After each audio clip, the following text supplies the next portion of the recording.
ఒరే మామ నాకు అర్థం కాక అడుగుతాను. ఇజ్రాయెల్ కి ఇరాన్ కి మధ్య యుద్ధం జరుగుతుంటే మధ్యలో పానకంలో పుడకలాగా ఈ అమెరికా ఏట్రా ఆపరేషన్ మిడ్ నైట్ హ్యామర్ పేరుతో దాడులు చేస్తుంది. ఏట్రా అసలు ఈ ఆపరేషన్ మిడ్ నైట్ హ్యామర్ అంటే?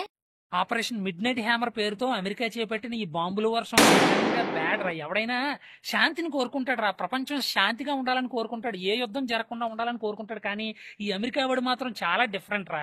ఇజ్రాయెల్ కి అనుకూలంగా ఇరాన్ కి వ్యతిరేకంగా చేపట్టిన విధానమే ఈ ఆపరేషన్ మిడ్ నైట్ హ్యామర్ రా. ట్రంప్ కి నోబెల్ శాంతి బహుమతి ఇవ్వాలని పాకిస్తాన్ ప్రమోట్ చేయడం. అయినా ట్రంప్ కి ఎందుకు ఇస్తారు లేరా? హింసను ప్రోత్సహించేవాడికి అతనికి ఎందుకు ఇస్తారు? ఎవడైనా హింస చేసేవాడికి ఎవరికైనా నోబెల్ శాంతి బహుమతి ప్రకటిస్తారేట్రా? ఖచ్చితంగా ప్రకటించర్రా.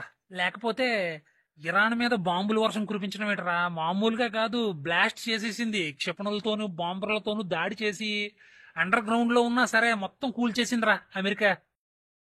అరే మరి అమెరికా అంత చేస్తా ఉంటే ఇరాన్ ఎర్రి పప్పలకు చూస్తా ఉందా? మరి ఏం చేయలేదా? అరే నువ్వు మరీ ఎటకారంగా మాట్లాడుతున్నావురా. ఎందుకు చేయలేదురా?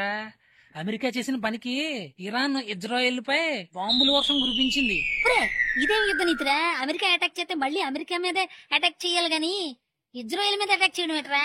ఒరే గుండు, అది కూడా ఉందరా. ఇండియా పాకిస్తాన్ కి సింధు నది జలాలను వదలకుండా ఎలా ఆప్ చేసిందో అలాగే ఈ ఇరాన్ కూడా హార్మూజ్ జలసంధిని మూసేస్తుందంటరా. అది మూసేస్తే అమెరికాకు చుక్కలు కనిపిస్తాయంట. కోడిపెట్ట దెబ్బలాడుకుంటుంటే మధ్యలో కోడిపుంజి వచ్చి ఒక కోడిపెట్టకి లైన్ వేసిందంట. అలా ఉందరా ట్రంప్ చేసిన పని. లేకపోతే ఏంట్రా? శాంతియుతమా బొక్క? ఈ ప్రపంచంలో మమ్మల్ని కొట్టే మగాడే లేడని అమెరికా విర్రవీగుతుందిరా.